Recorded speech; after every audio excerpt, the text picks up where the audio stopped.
Hello guys, जिस समय पे मैं ये वीडियो बना रहा हूँ देखिए 7:47 हो चुके हैं और कल 7:47 या 7:45 पे ही आप अपने घर से निकल चुके होंगे एग्जाम देने के लिए।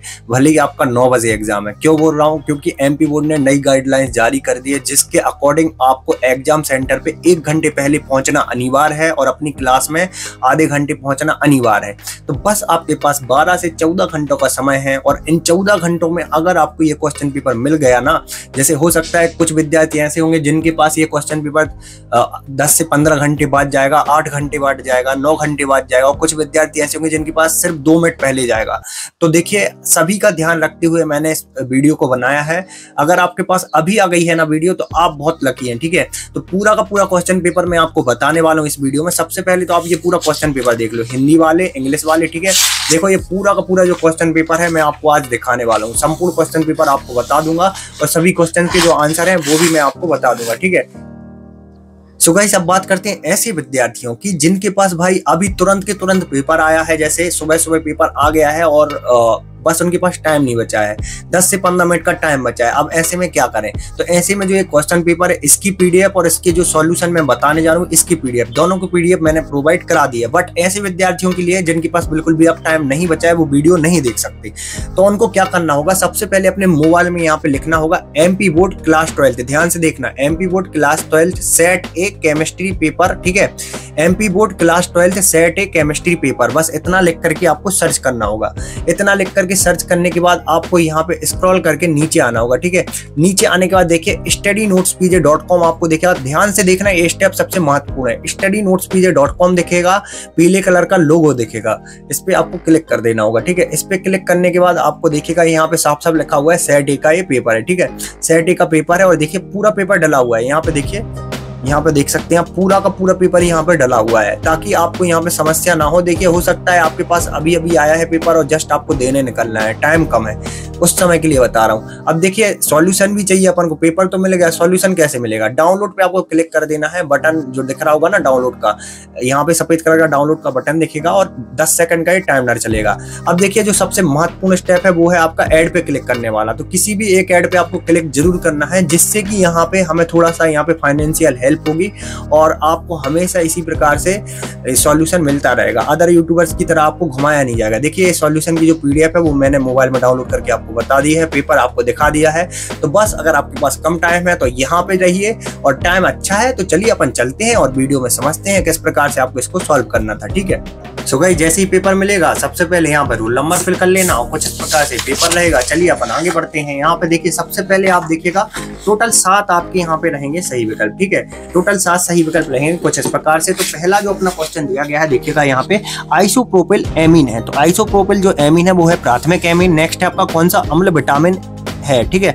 जो कौन सा अम्ल है वो विटामिन है, तो एस कार्बोलिक जो अम्ल है वो विटामिन हो जाएगा, ठीक है। आरएनए में क्या नहीं पाया जाता? थायमिन नहीं पाया जाता।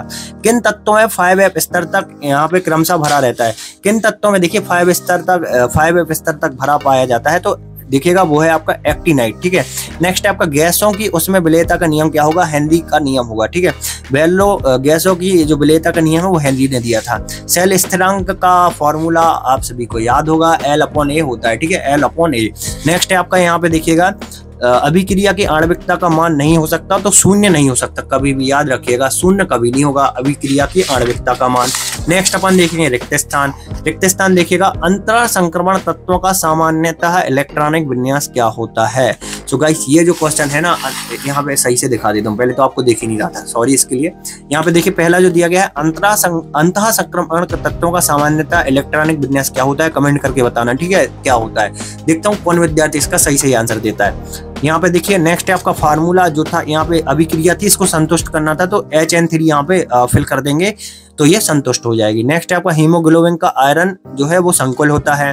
केंद्रीय धातु को इलेक्ट्रॉन का युग्मदाता लिगेंड कहा जाता है। जल की मूलरता 55.6 होती है। आर्हीनियस समीकरण देखिएगा AE बराबर AE inverse upon EA upon RT होता है, ठीक है।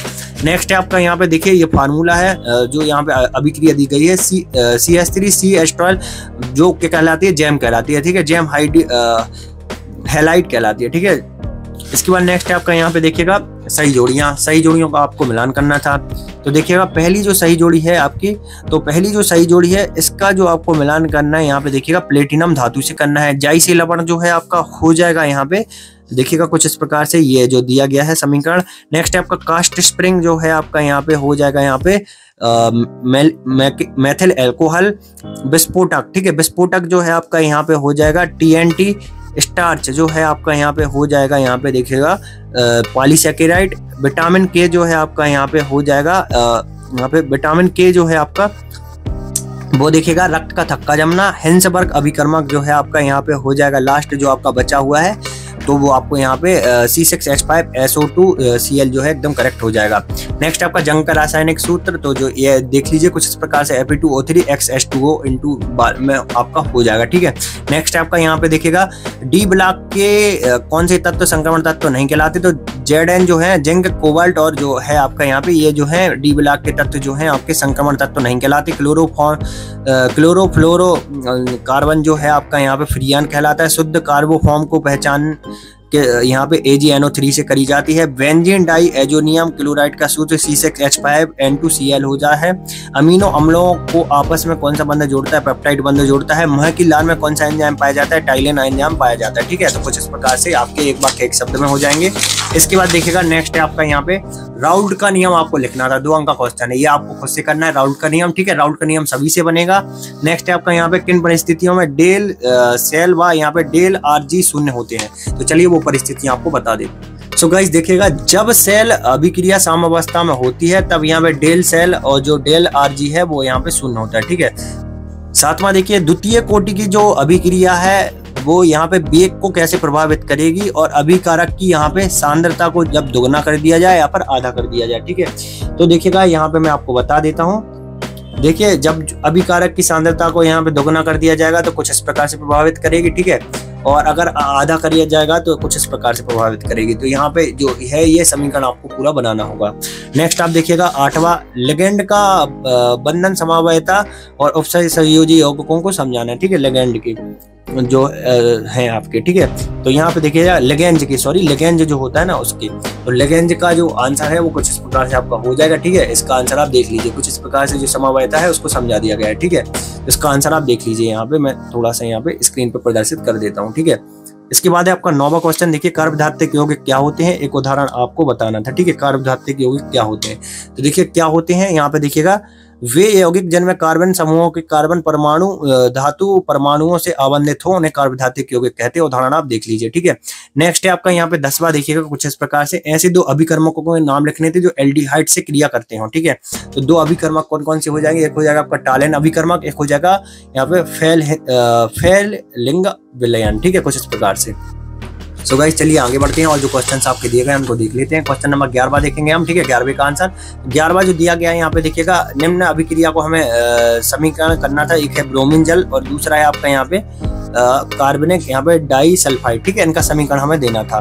तो 11वें का आंसर आप देख लीजिए, कुछ इस प्रकार से ये समीकरण आपको देने होंगे, ठीक है। पूरा आपको बेंजीन बना करके पूरा आंसर आपको बताना होगा। तो इसका आंसर आप देख लीजिए कुछ इस प्रकार से, ठीक है।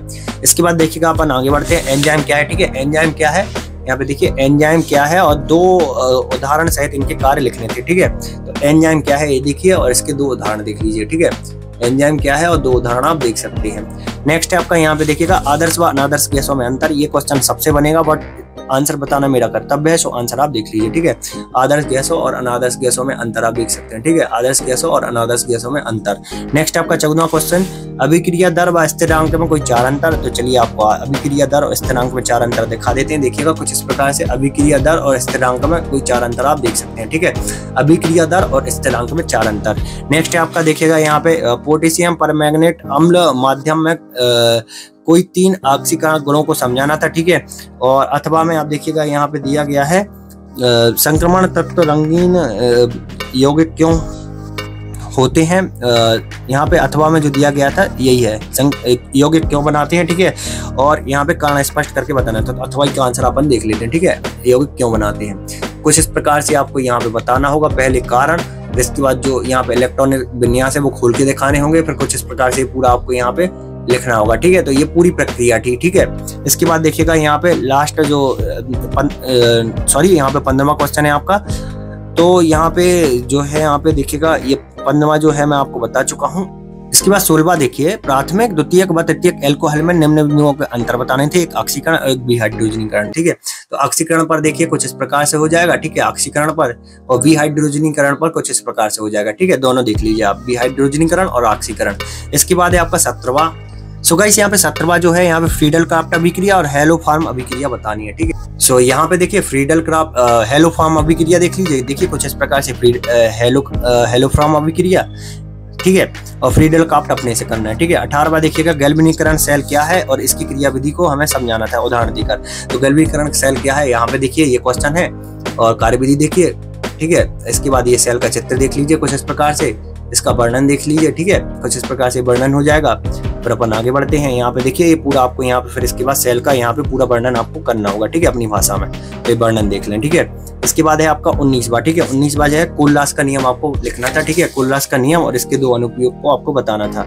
तो कोल्लास का नियम आप देखिए कुछ इस प्रकार से कोल्लास का नियम हो जाएगा और यहाँ पे ये पूरा आपका फार्मूला रहेगा। फिर इसको सिद्ध करना होता है। ठीक है, इसको सिद्ध करेंगे आप, फिर इसके जो है अनुप्रयोग आप देख सकते हैं। ठीक है, कुछ इस प्रकार से ये जो है आपका 5 अंक का जो क्वेश्चन है आपका समाप्त हो जाएगा। तो गाइस उम्मीद करता हूँ सभी क्वेश्चंस के आंसर आपने देख लिया हूँ, और जैसा कि जो मैंने PDF आपको बताई है वो आप studynotespj.com से डाउनलोड कर लेंगे। ठीक है, so best of luck for exam.